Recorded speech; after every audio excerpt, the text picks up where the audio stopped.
मीरपुर नाम के शहर में तेजस अपनी पत्नी नीरू के साथ रहता था। पति पत्नी दोनों ही नौकरी करते थे। एक दिन तेजस गांव अपनी माँ के पास फोन करता है। हेलो, प्रणाम माँ। जीते रहो माँ, तुम दादी बनने वाली हो। अरे वाह, ठीक है बेटा, मैं कल ही आती हूँ। जब माँ जी शहर पहुंची तो बेटे बहू ने बहुत अच्छे से स्वागत किया। लीजिए माँ जी चाय। अरे गर्मा गर्म पकोड़े ले आओ माँ के लिए। नीरू रसोई में गई और 2 मिनट में ही पकोड़े ले आई। जी ये लीजिए। बहू जादू से बनाए हैं क्या? अभी तो रसोई में गई थी। यम्मी। माँ जी, शीला रसोई में पकोड़े तल रही है, मैं बस लेकर आई। हे भगवान, मेरा धर्म भ्रष्ट कर दिया तूने। अब तो गंगा जल से शुद्धिकरण करना होगा। दूसरे दिन, माँ जी मैंने नाश्ता बना दिया है, ऑफिस जा रही हूँ। पर अभी तो घर का सारा काम पड़ा है। शीला आती ही होगी, झाड़ू पोछा बर्तन कपड़े वो सब कर लेगी। हमारे जमाने में घर का सारा काम हम ही करते थे। जी माँ जी, आप बहुत होशियार हैं, मैं घर ऑफिस दोनों नहीं संभाल पाती। तो जरूरत क्या है घर से बाहर जाकर चाकरी करने की? वैसे भी घर का काम खुद करने से घर में बरकत आती है, समझी?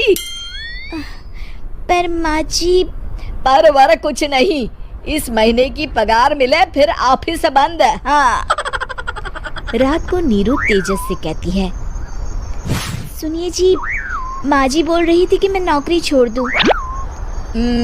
वैसे ठीक ही तो है, अभी तुम्हें आराम की जरूरत है। फिर भी आराम कहाँ, शीला को छुड़ाने के लिए बोल रही थी। तो अब 24 घंटे में इतना काम तो कर ही सकती हो। पर जॉब पसंद है मुझे, घर पर मन नहीं लगेगा। अगले दिन जब दोनों ऑफिस के लिए निकल रहे थे, मेरी तो कोई कीमत ही नहीं है इस घर में। माँ जी, आजकल महंगाई बहुत है, रहन सहन भी बदल गया है, दोनों नौकरी करते हैं तभी ठीक रहता है। अच्छा, तू कहना क्या चाहती है? मेरा बेटा तुझे बिठा के खिला नहीं सकता? तू ही इस घर का खर्च चला रही है, हैं? नहीं माँ जी, मेरा वो मतलब नहीं था। मतलब खूब समझती हूँ, ये बाल धूप में सफेद नहीं किए मैंने। हाँ। अब तो ये रोज का काम हो गया था। तेजस भी रोज की झिकझिक से परेशान हो गया था। एक दिन उसने कहा, नीरू, वैसे भी तुम्हें मैटरनिटी लीव मिलने वाली है, तो अभी से ही छुट्टी ले लो। पर क्या, मेरी सैलरी अच्छी खासी है। आखिर नीरू ने रिजाइन कर दिया।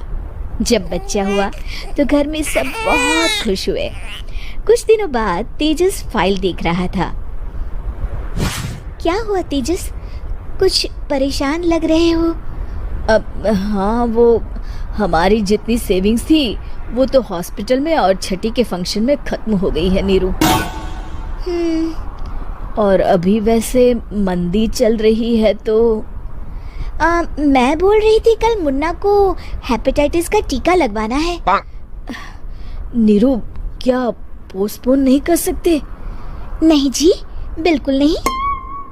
अब तेजस को समझ में आ रहा था कि उससे गलती हुई है।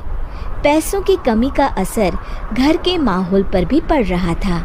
अगले दिन, बेटा मेरा चश्मा और ये दवाइयाँ ले आना, पर्चा देते हुए माँ जी ने कहा। जी। तेजस, मुन्ना के लिए दूध का डिब्बा और डायपर भी ले आना, और ये किराने के सामान की लिस्ट है, इसे भी लाना है। तेजस गुस्से में लिस्ट मरोड़कर फेंकता है और चिल्लाता है, पैसे क्या पेड़ पर उगते हैं? ये ले आना, वो ले आना। अरे पर ये जरूरत का सामान ही है। वो गुस्से में बिना कुछ कहे ऑफिस चला गया। अरे अरे लंच तो ले जाइए। नीरू दौड़कर डिब्बा पकड़ाती है। एक दिन खाना खाने के बाद, नीरू, अब तो मुन्ना कुछ बड़ा हो गया, तो अब तुम वापस ज्वाइन कर लो ना जॉब। पर इस रिसेशन में जॉब मिलना बहुत मुश्किल है। ट्राई तो करो। फिर मुन्ना, माँ जी है ना, और एक फुल टाइम मेड भी लगा लेंगे। पर माँ जी, उन्हें तो पसंद नहीं। तभी माँ जी वहाँ आ जाती है और प्यार से नीरू के सर पर हाथ फेरते हुए बोलती है, अब मेरी समझ में आ गया बहू, पहले के और अब के समय में अंतर है। तुम काम शुरू करो, मुन्ना की जिम्मेदारी मेरी। मेरी प्यारी माँ जी, ये कहकर नीरू उनके गले लग गई। शिक्षा, परिवर्तन संसार का नियम है, हमें भी समय के साथ चलना चाहिए। उम्मीद है कि आपको हमारी ये कहानी पसंद आई होगी।